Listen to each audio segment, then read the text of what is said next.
Exercise 7.1, 8th question. It is given that triangle ACB is right angled at C.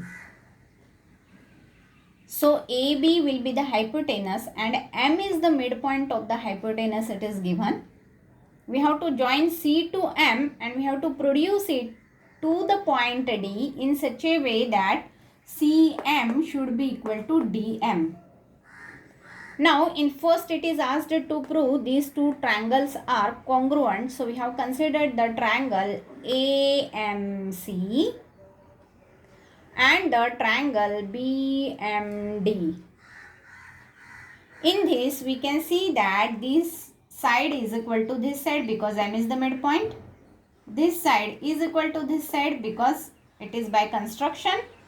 And this angle will be equal to this angle, that are vertically opposite angles, and hence we can show that these two triangles are congruent by SAS. Okay, if they are congruent, then their corresponding parts must be equal. So this angle A should be equal to angle B. Now angle A is equal to angle B. So what type of the angles they are formed? These are the lines, and this angle A, okay, that is equal to this angle B. It means they are forming alternate interior angles, and if the alternate interior angles are equal, we can say that the lines are parallel. Therefore, we can write down that AC is parallel to DB. If AC is parallel to DB, then we can see that this is AC, this is DB. So this is the angle C and this is the angle B. Okay. Therefore, the sum of these two angles should be equal to 180 degree. We know that if the lines are parallel, then co-interior angles are supplementary. So we have to use it.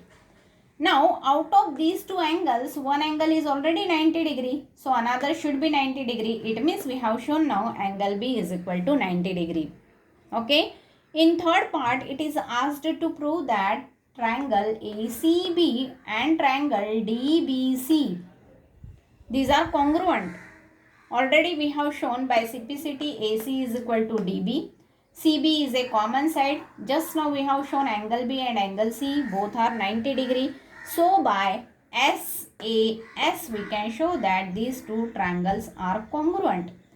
If the triangles are congruent, then their corresponding parts must be equal. So what are the corresponding part? That is both the hypotenuse DC will be equal to AB. So I can write down that half of the DC that will be equal to half of the AB. But what is half of the DC? Half of the DC means CM, and that is only we have to prove.